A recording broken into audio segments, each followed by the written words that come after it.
NCERT book नई आवाज़ 11वीं जमात के लिए। अफसाना निगार कृष चंद। अफसाना जामुन का पेड़। रात को बड़े ज़ोर का चक्कर चला। सिगरेट के लान में जामुन का एक दरख्त गिर पड़ा। सुबह जब माली ने देखा तो इसे मालूम हुआ कि दरख्त के नीचे एक आदमी दबा पड़ा है। माली दौड़ा दौड़ा चपरासी के पास गया। चपरासी दौड़ा दौड़ा कलर के पास गया। कलर के दौड़ा दौड़ा सुपरिटेंडेंट के पास गया। सुपरिटेंडेंट दौड़ा दौड़ा दलान में आया। मिनटों में गिरे हुए दरख्त के नीचे दबे हुए आदमी के गिरदे मजमा इकट्ठा हो गया। बेचारा जामुन का पेड़ कितना फलदार था, एक क्लर्क बोला, और इसकी जामुनी कितनी रसीली थी। दूसरा क्लर्क याद करते हुए बोला, मैं फलों के मौसम में झोली भर के ले जाता था। मेरे बच्चे उसकी जामुनें कितनी खुशी से खाते थे। तीसरा क्लर्क तकरीबन आबेदीदा होकर बोला, मगर यह आदमी, माली ने दबे हुए आदमी की तरफ इशारा किया। हाँ, ये आदमी। सुपरिटेंडेंट सोच में पड़ गया। पता नहीं जिंदा है कि मर गया। एक चपरासी ने पूछा, मर गया होगा, इतना भारी तना जिसकी पीठ पर गिरे वो बच कैसे सकता है।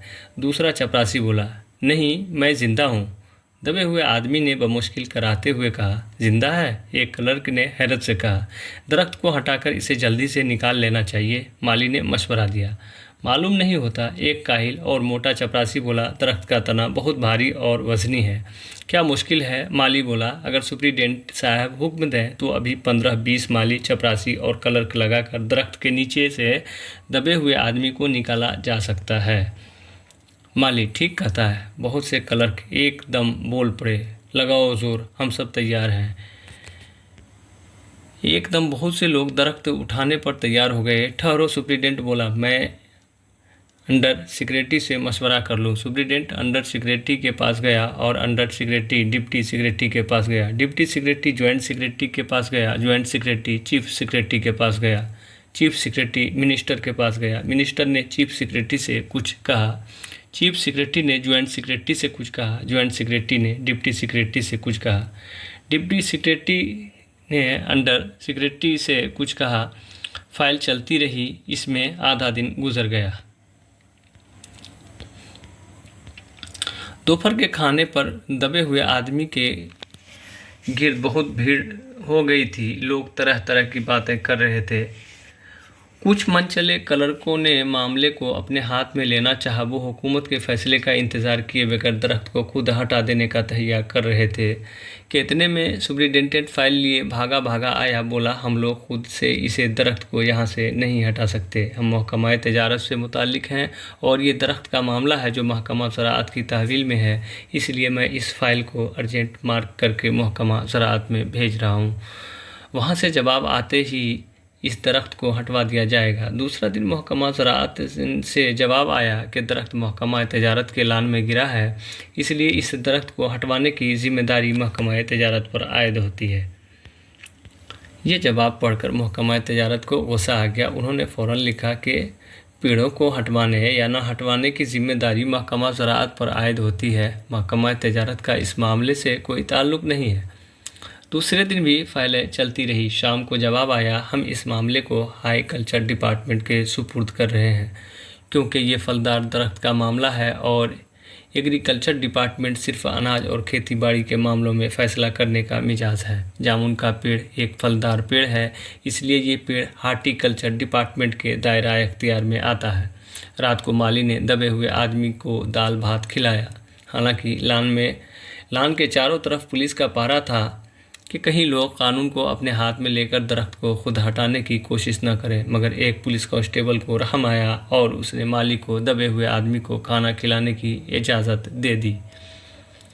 माली ने दबे हुए आदमी से कहा, तुम्हारी फाइल चल रही है, उम्मीद है कल तक फैसला हो जाएगा। दबा हुआ आदमी कुछ न बोला। माली ने पेड़ के तने को गौर से देखकर कहा, खैरियत गुजरी कि तना तुम्हारे कूल्हे पर गिरा, अगर कमर पर गिरता तो रीढ़ की हड्डी टूट जाती। दबा हुआ आदमी फिर भी कुछ न बोला। माली ने फिर कहा, तुम्हारे यहाँ कोई वारिस है तो मुझे उसका अता पता बताओ, मैं इन्हें खबर देने की कोशिश करूँगा। मैं लावारिस हूँ, दबे हुए आदमी ने जो बड़ी मुश्किल से कहा। माली अफसोस जाहिर करता हुआ वहाँ से हट गया। तीसरे दिन हार्टिकल्चर डिपार्टमेंट से जवाब आया। बड़ा कड़ा जवाब था और तंज़ामेज़। हार्टिकल्चर सेक्रेटरी अदबी मिजाज का आदमी मालूम होता था।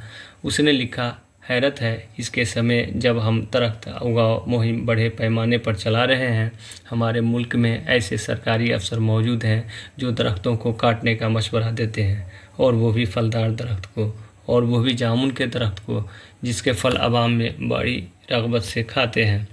हमारा महकमा किसी हालत में इस फलदार दरख्त को काटने की इजाज़त नहीं दे सकता। अब क्या किया जाए? एक जामुन मंचले ने कहा, अगर दरख्त काटा नहीं जा सकता तो आदमी को काट कर निकाल लिया जाए। ये देखिए, इस आदमी के इशारे से बताया। अगर इस आदमी को ऐन बीच में से यानी धड़ के मुकाम से काटा जाए तो आधा आदमी इधर से निकल जाएगा, आधा आदमी उधर से बाहर आ जाएगा और दरख्त वहीं रहेगा, मगर इस तरह से मैं मर जाऊंगा। दबे हुए आदमी ने एहतजाज किया। ये भी ठीक कहता है, एक क्लर्क बोला। आदमी को कांटे वाली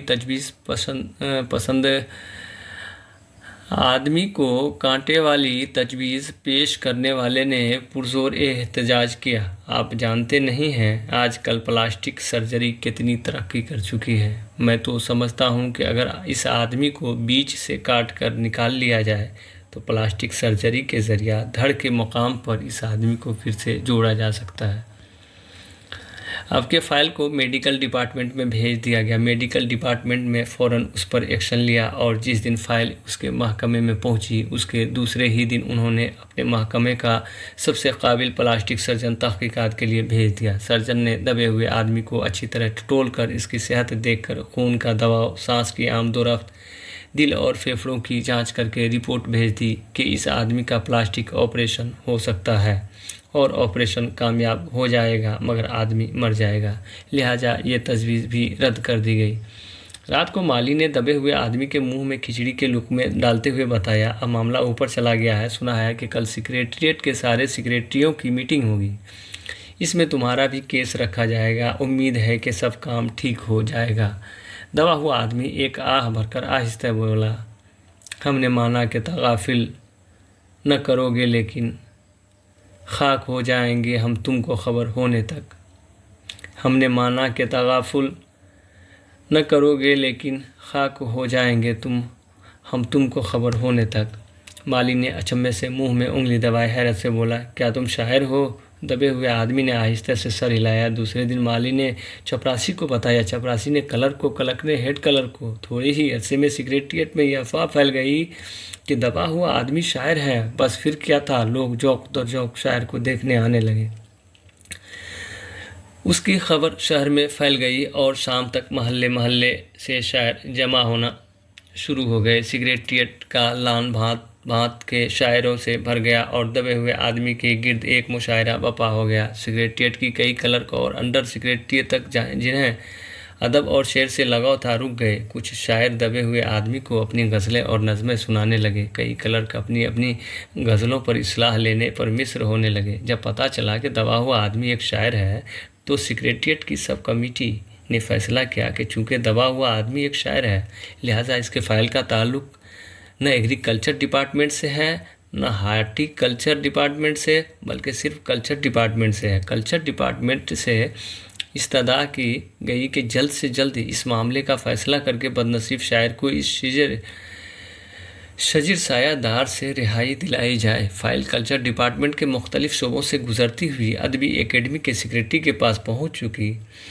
बेचारा सेक्रेटरी इसी वक्त अपनी गाड़ी में सवार होकर सेक्रेटरीट पहुंचा और दबे हुए आदमी से इंटरव्यू लेने लगा। तुम शायर हो? उसने पूछा। जी हाँ, दबे हुए आदमी ने जवाब दिया। क्या तखल्लुस करते हो? ओस?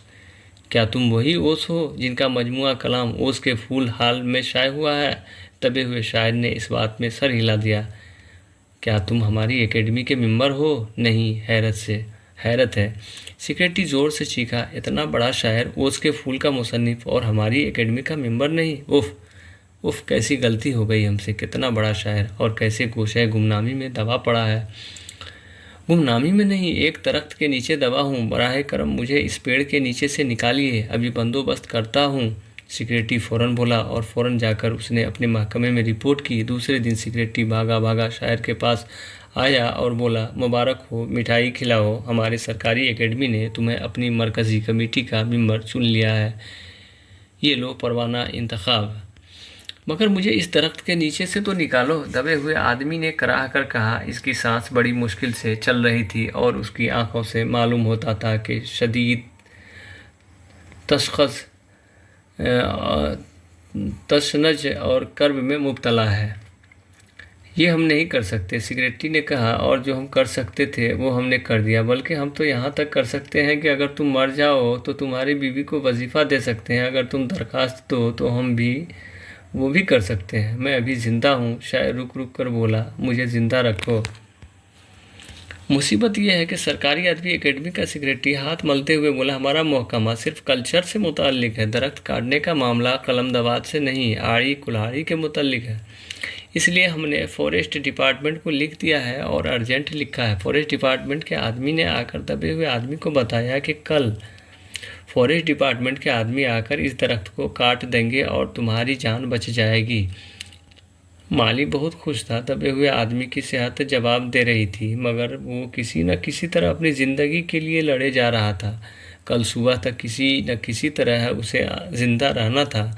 دوسرے دن جب فوریسٹ ڈپارٹمنٹ کے آدمی آری کلہاڑی لے کر پہنچے تو ان درخت کو کاٹنے سے روک دیا گیا۔ معلوم ہوا کہ محکمہ خارجہ سے یہ حکم آیا ہے کہ درخت نہ کاٹا جائے۔ وجہ یہ تھی کہ اس درخت کو 10 سال پہلے حکومت پی ٹوٹیا کے وزیر اعظم نے سیکریٹریٹ کے لان میں لگایا تھا۔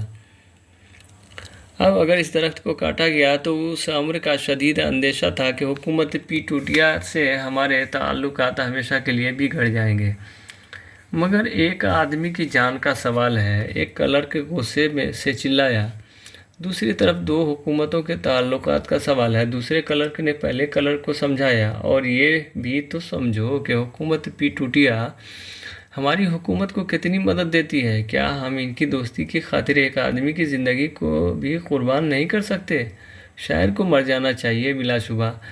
انڈر سیکریٹری نے سپرنٹینڈنٹ کو بتایا، آج صبح وزیر اعظم دورے سے واپس آ گئے اور آج 4 بجے محکمہ خارجہ اس درخت کے فائل ان کے سامنے پیش کرے گا۔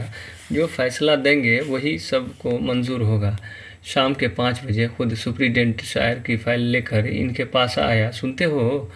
آتے ہی وہ خوشی سے فائل کو ہلاتے ہوئے چلایا، وزیر اعظم نے اس درخت کو کاٹنے کا حکم دیا، اس واقعے کی ساری قومی ذمہ داری اپنے سر لے لی۔ کل یہ درخت کاٹ دیا جائے گا اور تم مصیبت سے چھٹکارا حاصل کر لو گے۔ سنتے ہو، آج تمہاری فائل مکمل ہو گئی۔ سپرنٹینڈنٹ نے شاعر کے بازو کو ہلا کر کہا، مگر شاعر کا ہاتھ سرد تھا۔ آنکھوں میں پتلیاں بے جان اور چیونٹیوں کی ایک لمبی قطار اس کے منہ میں جا رہی تھی۔ اس کی زندگی کی فائل بھی مکمل ہو چکی تھی۔ کرش چندر۔